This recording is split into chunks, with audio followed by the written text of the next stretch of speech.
Godine 1180. umire vizantijski car Manojlo, a dinastičke borbe slabe carstvo. Nekoliko godina kasnije, 1187. godine, egipatski sultan Saladin zauzima Jerusalim. Fridrik Barbarossa priprema krstaški pohod da oslobodi Hristov grob. Srpski vladar, veliki župan Nemanja, pokušava da iskoristi ta kretanja i još više proširi svoje teritorije na račun Vizantije. Usred tog vrtloga, na mestu gdje i danas vreme ne ide prebrzo, izolovana od ostatka sveta, jedna grupa ljudi piše knjigu na pergamentu.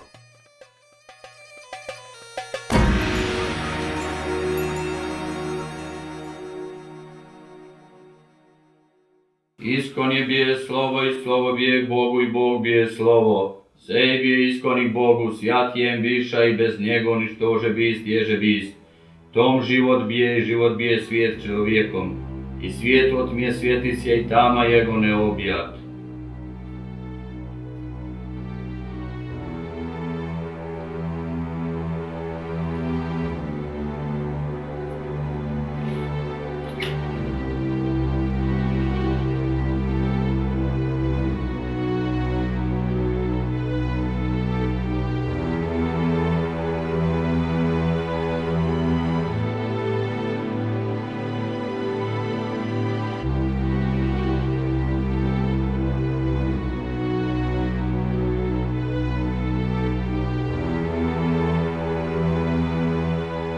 U posljednjoj četvrtini 12. veka, na kamenom oltaru, u crkvi Svetog apostola Petra, oko koje je nastalo bijelo polje, vršena je služba Božja na knjizi koja će kasnije prema svom naručiocu dobiti naziv Miroslavljevo evanđelje.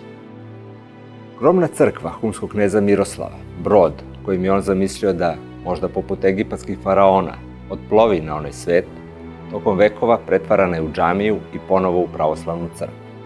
Danas ne znamo ni gde su njegove kosti. Zemni ostaci humskog kneza Miroslava bili su pohranjeni u crkvi Svetog apostola Petra. Na ulazu u crkvu, u pripratu, sa desne strane, nalazio se sarkofag sa njegovim tijelom, koji je počivao oko 50 godina na tom mjestu. Vjerovatno, prilikom upada Bugara u Bjelopoljski kraj 1254. godine, Bugari su odnijeli tijelo humskog kneza Miroslava i o njegovoj daljoj sudbini ništa se ne zna.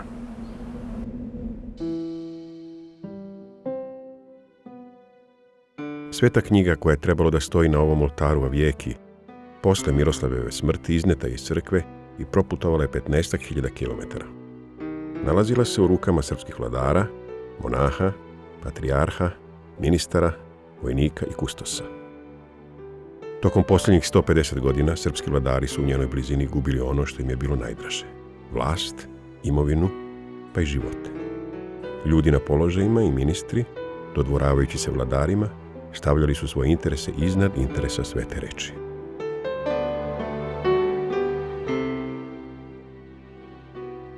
S druge strane, ljudi koji nisu zauzimali visoke položaje, rizikovali su svoje živote i profesionalne karijere, stavljajući interes svetinje iznad svog ličnog interesa. Ovo je priča o rukopisu koji je vremenom postao najvrednija srpska relikvija i ljudima koji su se nalazili u njegovoj blizini. Čini se da je povremeno, samo uz Božju pomoć, Miroslavljevo evanđelje uspevalo da izbjegne sudbinu bezbrojnih, ukradenih, spaljenih ili na drugi način oštećenih srpskih i svetskih dragocenosti.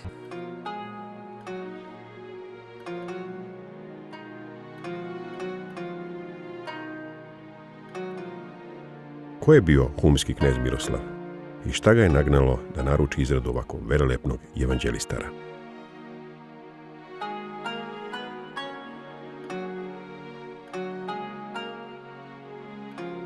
Miroslav je bio stariji brat velikog župana Nemanje, stric Svetog Save. Vladao je teritorijom koja je obuhvatala otprilike teritoriju današnje Hercegovine. Njegov ktitorski portret u crkvi Svetog apostola Petra je oštećen, tako da nemamo ni približnu predstavu kako je izgledao. Ova freska pretrpela je izvesne dorade, ali je po svemu sudeći to najstariji portret jednog srpskog vladara, čija je odeća ukrašena dvoglavim orlovima, vizantijskim simbolom svetovne i duhovne moći. Nemanjin sin Vukan u jednom pismu papi optužuje Miroslava da je pod uticajem svoje supruge, koja je bila sestra Kulina Bana, postao blizak bogu Milinu. Međutim, za to nema dokaza ni u Miroslavljevom evanđelistaru, ni u sačuvanim istorijskim dokumentima. Vrhovni vladar srpskih teritorija tokom druge polovine 12. veka bio je veliki župan Stefan Nemanja, koji je vladao uz pomoć dvojice braće, Miroslava u Humu i Stracimira u Gratcu, današnjem Čačku.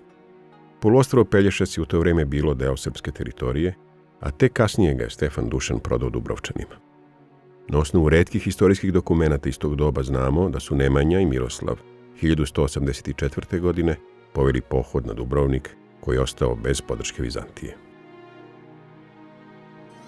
Morovični Dubrovčani savladali su srpsku flotu. Godinu dana kasnije, 1185. 1. jula, Miroslav se pojavljuje s opsadnim spravama iznad Dubrovačke zidina i počinje iz katapulta da zasipa grad. Nedelju dana kasnije, Normani, koji tada vladaju kraljevinom dve Sicilije i spremaju pohod protiv Vizantije, uzimaju zaštitu Dubrovčane i Miroslav je prisiljen da se povuče. Spaljuje opsadne sprave i vraća se u Hum. Ali šta je bio Hum, mesto ili teritorija po kojoj je Miroslav u istoriji zapamćen kao humski knez? Da li je Hum samo brdoviti predeo ili je grad Hum nekada postojao, a danas se gotovo izgubio kao geografski pojam? U istorijsko-geografskoj literaturi termin Hum i Zahumlje posmatra se često kao jedna cjelina. Toponim Hum je malo brdo koje dominira užom ili širom okolinom i najčešće to je bilo sjedište župe, srednjovekovne župe. Mi na osnovu podataka o baštinskim posjedima humskog eparhijskog vlastelinstva geografske granice određujemo sa istoka od rijeke Lima na zapad do Neretve, na jug do Stona i Dubrovnika i prostor poluostrva Pelješac. Inače, Hum je jedna gora koju Konstantin Porfirogenit pominje u svojim izvorima i kaže da u oblasti Huma žive Srbi. Istoričari do danas nisu locirali mesto na kome se nalazio dvor kneza Miroslava, ali kako je često dolazi u sukobe sa Dubrovčanima, dvor kneza Miroslava je mogao biti negdje u okolini današnjeg Trebinja, dovoljno blizu Jadranske obale kako bi se trgovina odvijala i dovoljno daleko od opasnosti koje su sa mora stizale. Teško je odrediti gdje je on stolovao. Svi vladari tog perioda imali su više mjesta gdje su jednostavno vršili svoju administrativnu službu. Pa je pretpostaviti da je jedan od tih mjesta ili sjedišta bilo možda u Zavali ili možda u Humu kod Mostara, kod Blagaja ili na nekom sasvim trećem mjestu. Humskog kneza Miroslava naslijedio je njegov sin Andreja, za koga do danas nemamo tačnih, pouzdanih historijskih podataka, ali znamo da je mlad stradao nasilnom smrću. Vjerovatno da je bio ubijen. Jedan od dokaza da je knez Miroslav stolovao na području Hercegovine, odnosno Humskoj zemlji, svakako je i njegov sin Andrija, njegov nasljednik, koji je također po istorijskim izvorima i po nekim arheološkim materijalima koji su pronađeni nedvosmisleno dokaz da je ovo područje bilo Miroslavljevo, odnosno njegovog sina Andrija. Sudeći po starim kartama iz Miroslavljevih vremena i vremena pre njega, grad Hum se kao bitna odrednica nalazio tačno na pola puta između Trebinja i Dubrovnika.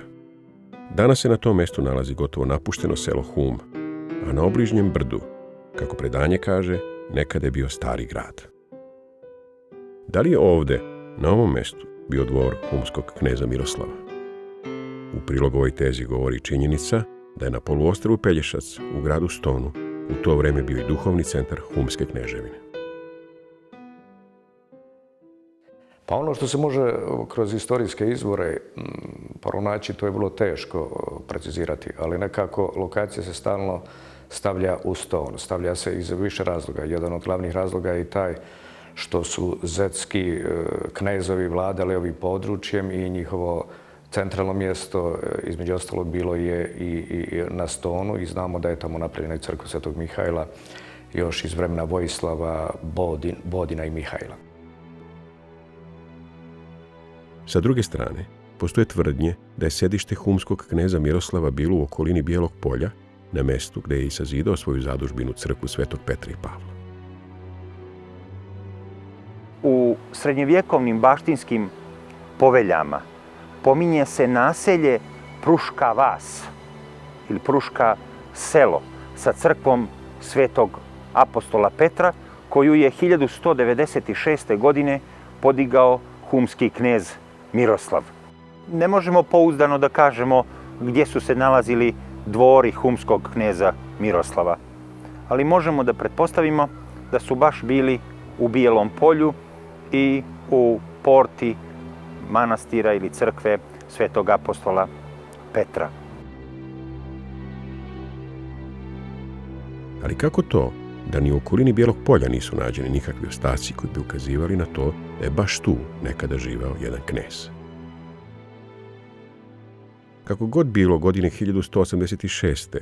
27. septembra, Nemanja i Miroslav u prisustvu zastupnika normanskog kralja u svoje i Stracimirovo ime potpisuju mir s Dubrovnikom.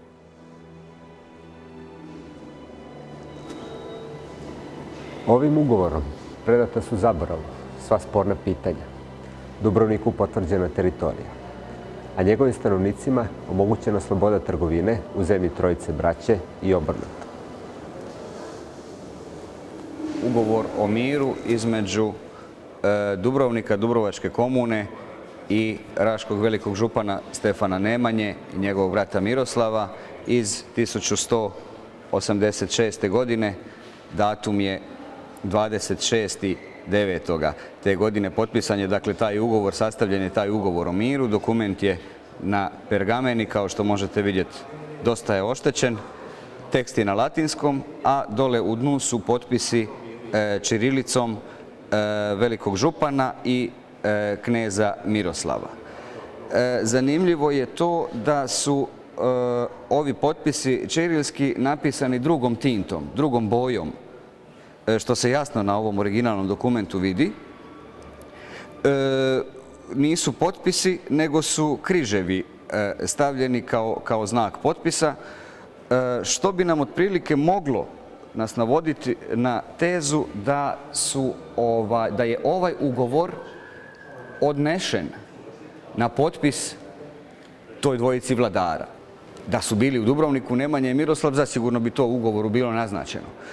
To što je pisano drugom tintom nas zaista može upućivati da je ugovor odnesen njima na potpis i ponovno nakon toga vraćen u Dubrovnik. Na dokumentima koji su sačuvani u Državnom arhivu Dubrovnika, humski knez Miroslav nije se potpisao imenom. Znači li to da je običaj vladara tog doba bilo upisivanje krsta umjesto svog imena ili je poručilac onako velelepnog evanđelistara bio nepismen?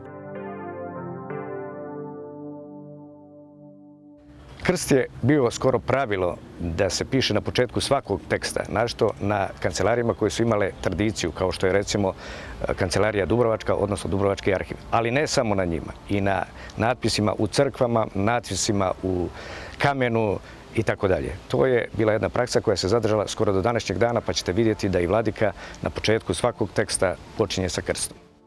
U ovom ugovoru potpis Miroslava kao i Stefana Nemanje nije potpis, nisu slova, nego je križ. Iz toga se naravno zaključuje da nisu bili pismeni. Ali to što Miroslav nije bio pismen, a po njemu se zove jedno evanđelje, nije ništa strašno za to vrijeme, za drugu polovicu, za kraj 12. stoljeća. Pismenost je u to vrijeme bila privilegija jako malog broja učenih ljudi, kako u Srbiji, na Balkanu, tako i širom tadašnje srednjovjekovne Europe. Uostalom, ne moramo se vraćati tako daleko u prošlost. i recimo u srpsku prošlost Miloš Obrenović je vladar iz prve polovice 19. stoljeća, je također bio nepismen. Jedan Karlo Veliki, jedan od najvećih, ako ne i najvećih vladara srednjeg vijeka, on je također bio nepismen, okrunjen je za rimskog cara 800. godine u Rimu. U vrijeme Karla Velikog postoji nešto što se u znanosti zove karolinška renesansa, gdje cvate i književnost i umjetnost. Jedan derivat latinskog pisma se po Karlu Velikom zove Karolina, a čovjek je bio nepismen. Ništa strašno, kraljevi vladari su imali pametnijih posala u to vrijeme nego učiti čitati i pisati. 4 godine kasnije Miroslav potpisuje novi ugovor s Dubrovnikom. Bio je to ugovor o azilu, kojim se garantuju životi i imovina njegovim ljudima ukoliko budu prinuđeni da potraže utočište u Dubrovniku.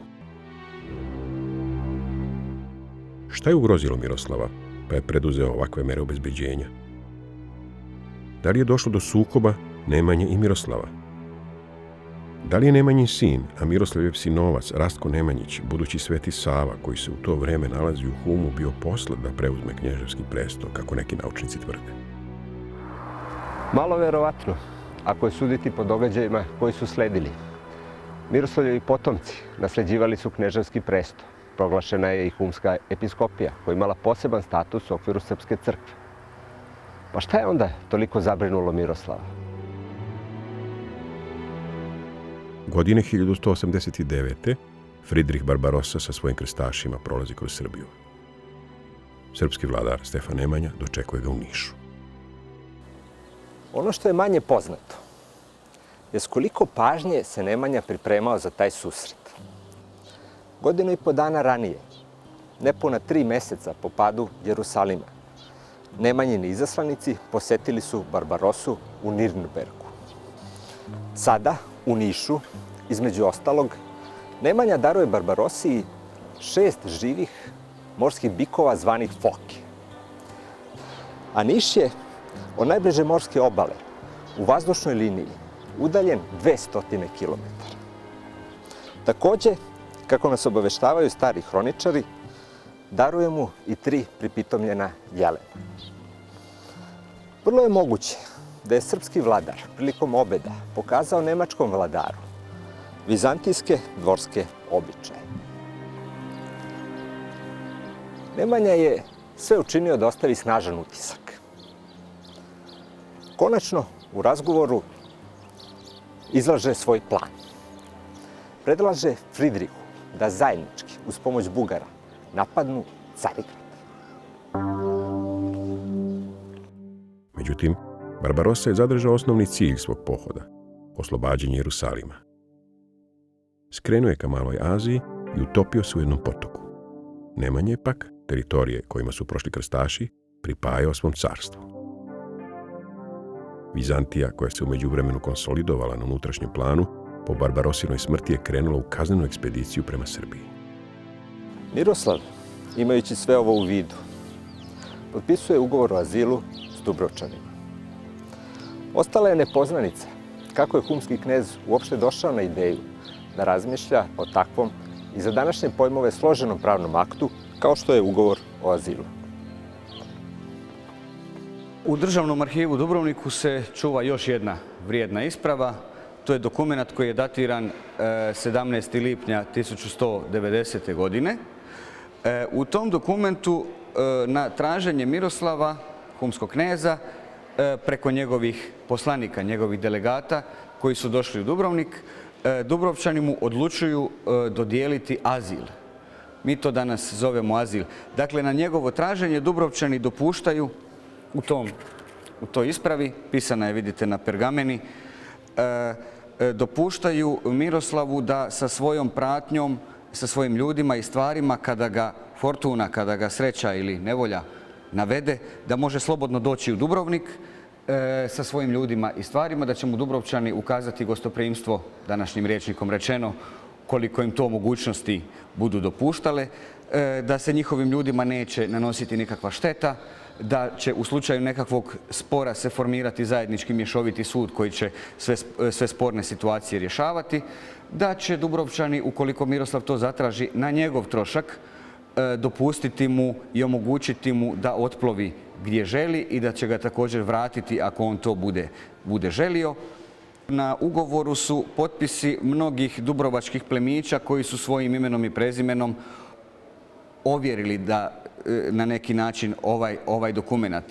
Zašto je Miroslav to tražio? Možda se nečega bojao. U svakom slučaju, običaj Dubrovnika i iz tog vremena i jedno pravo koje nikada nisu nikome htjeli osporiti. Dubrovčani su uvijek željeli dati azil svakome koji je to tražio, naravno pod uvjetom da ne smije politički djelovati protiv vladara, protiv zemlje iz koje je pobjegao iz političkih razloga.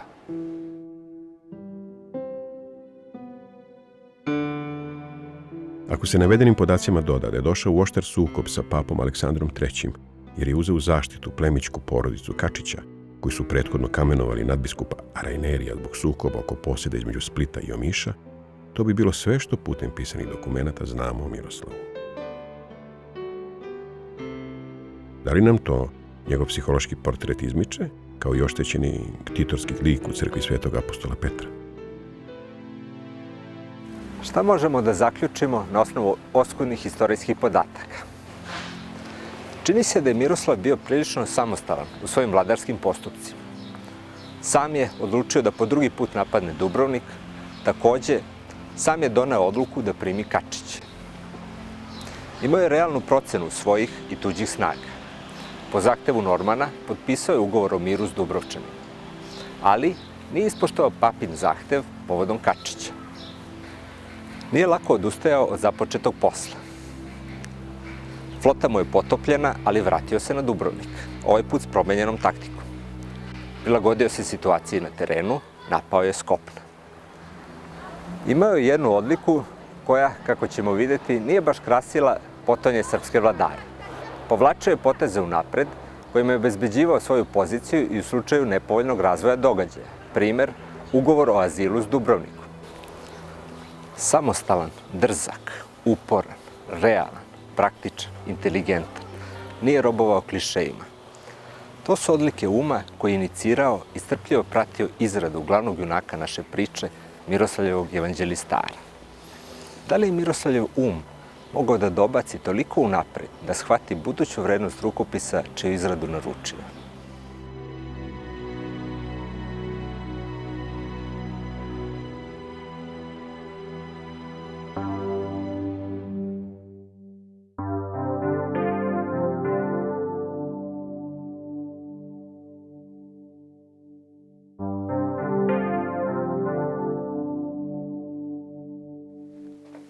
Da vidimo šta piše na kamenom portalu.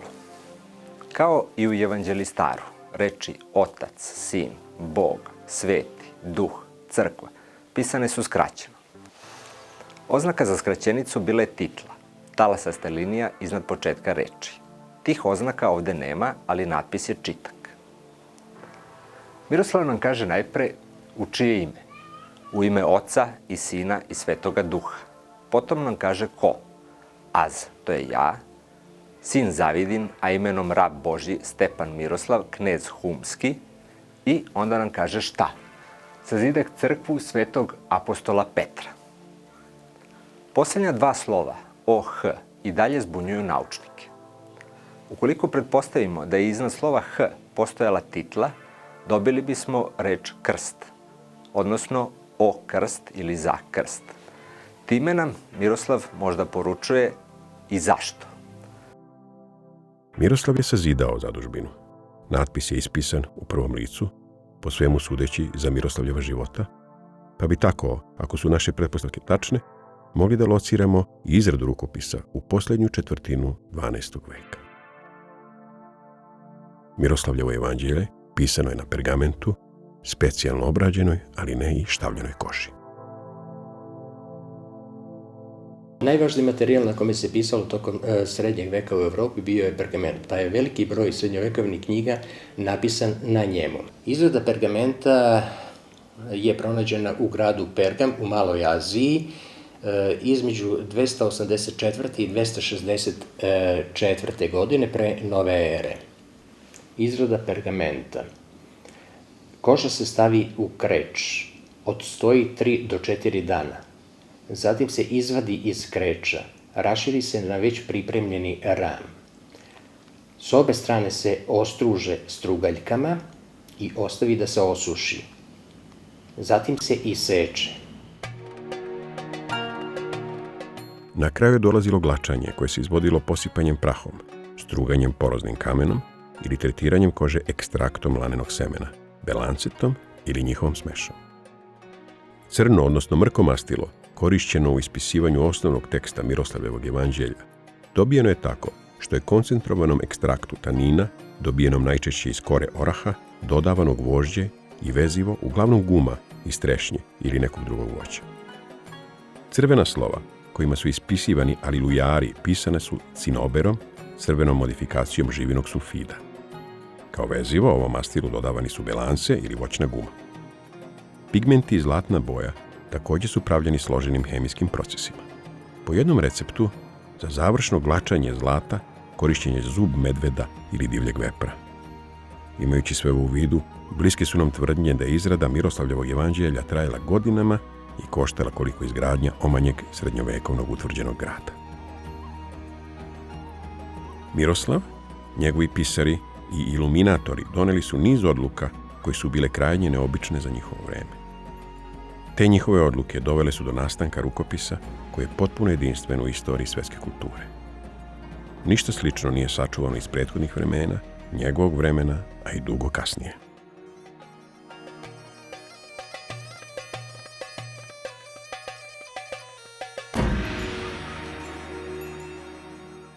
Već na prvi pogled vidimo da je Miroslavljevo evanđelje različito od sačuvanih pravoslavnih evanđelistara. Najpre po formatu. Na primer, evanđelje njegovog sinovca Vukana, pisano nekoliko godina kasnije, otprilike ovog formata, ima jednog psa ili vuka koji se beskrajno ponavlja kroz ceo evanđelistar. U Miroslavljevom evanđelju svi inicijali su različiti, raskošnog formata i bogato pozlaćeni. Po tome podsjeća na neke latinske rukopise. Međutim, za razliku od njih, ljudski likovi u Miroslavljevom evanđelju nisu idealizovani. Oni su izrađeni krajnje nonšalantno, niko nije stegnut, u grču, zabrinut za sudbinu sveta, već su svi opušteni, prirodni, poneki neobrijani kao ovaj ovde, uglavnom puni života.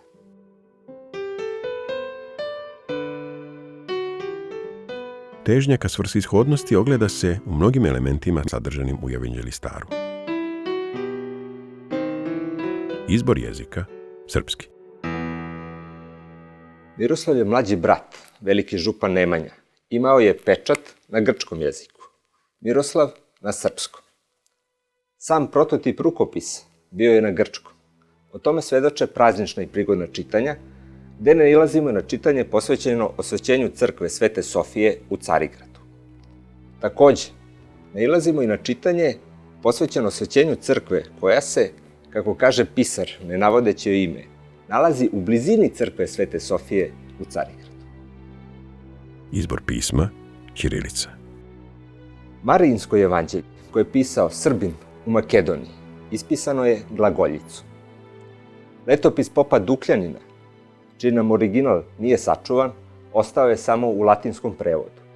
Tako je ujedno Miroslavljevo evanđelje i najstariji sačuvani srpski ćirilični rukopis. Forma, evanđelistar. Tekstovi sve četvorice evanđelista nalaze se u Miroslavljevom evanđelju, ali je raspored začala prilagođen dnevnoj upotrebi u crkvi.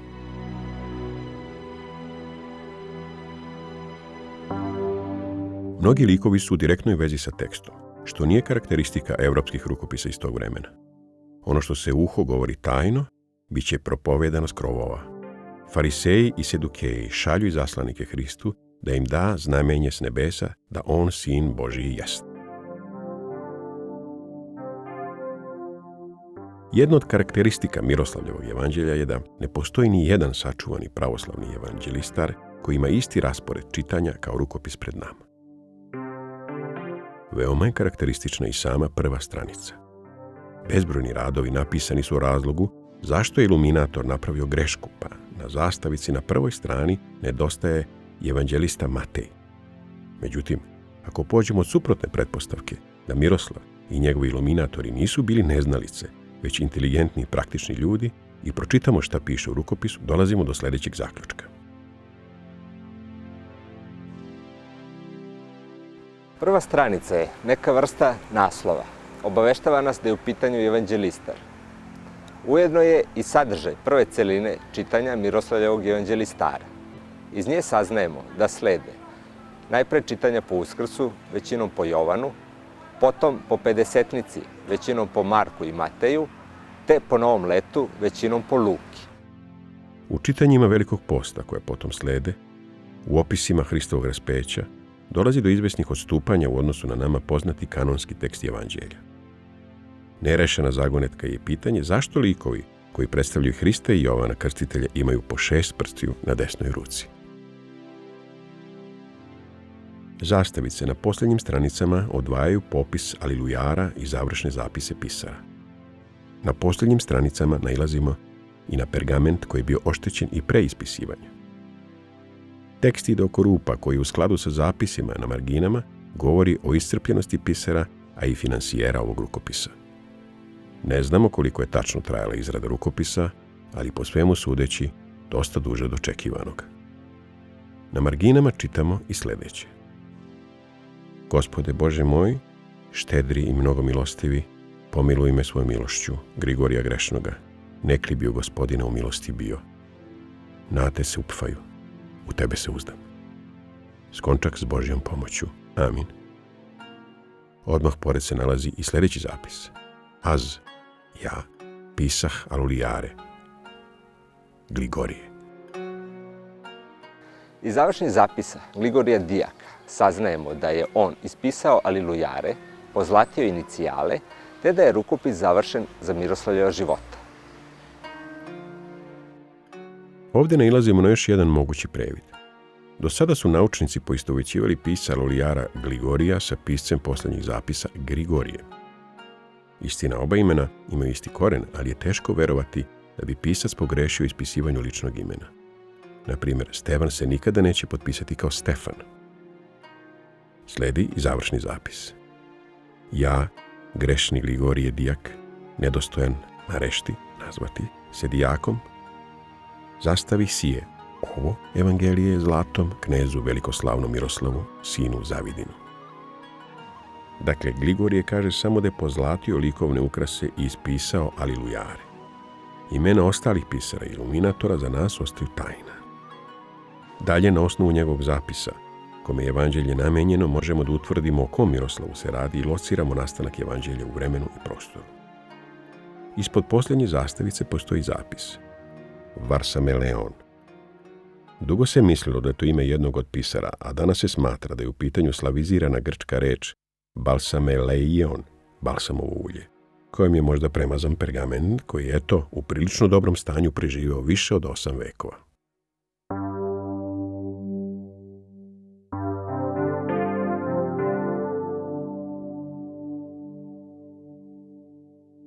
Iz spomenutog Vukanovog pisma papi u kome optužuje Miroslava za bliske veze sa bogumilima saznajemo da Miroslav nije bio u životu 1199. godine, znači živeo je najmanje 84 godine, bez centralnog grejanja, zubara, bajpasa, naočara, veštačkih kukova.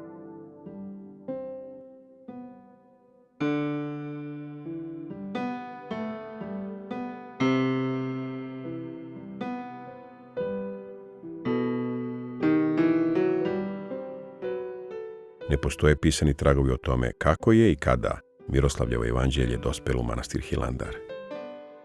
Akademik Dejan Medaković iznao je pretpostavku da ga je na Svetu Goru doneo Stefan Nemanja prilikom osnivanja manastira 1198. godine kao jedno od vladarskih regalija.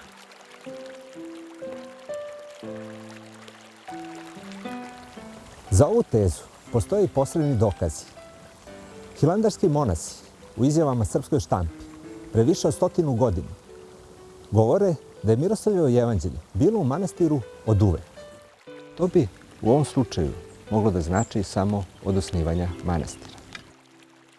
Također, tokom narednih 700 godina, sudbina rukopisa bila je nerazdvojno povezana sa sudbinom osnivačke povelje manastira Hilandar Simeona Nemanje. Hilandarski monasi ali i srpski vladari, ova dva dokumenta smatrali su jednom celinom.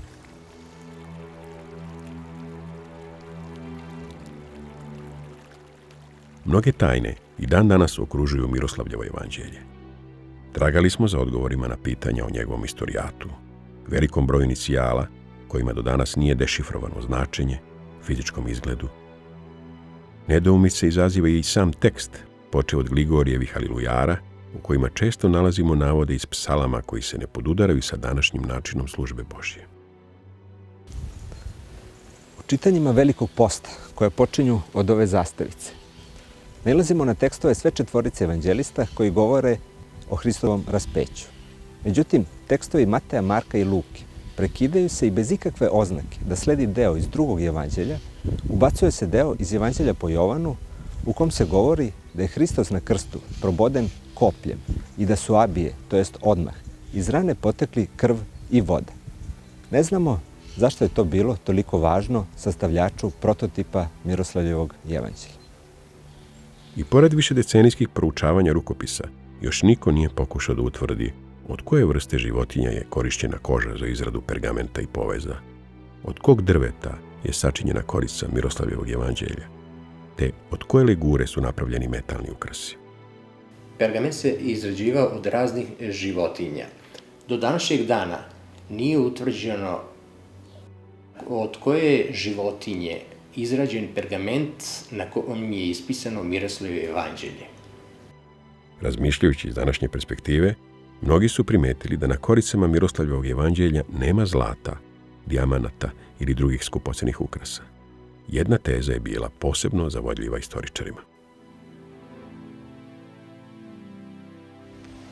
Neki stručnjaci smatraju da je znak koji je više puta ponovljen na koricama Miroslavljevog evanđelja monogram paleologa, te da je Simonida Paleologina, žena kralja Milutina, ktitora Hilandarske crkve, naručila novi povez za Miroslavljevo evanđelje.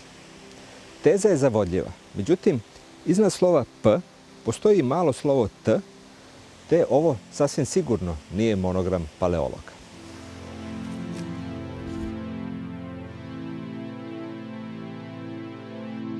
Uglavnom, i pored raznih pretpostavki, ne postoji nikakav pisani trag koji bi govorio u prilog tome da povez nije originalan.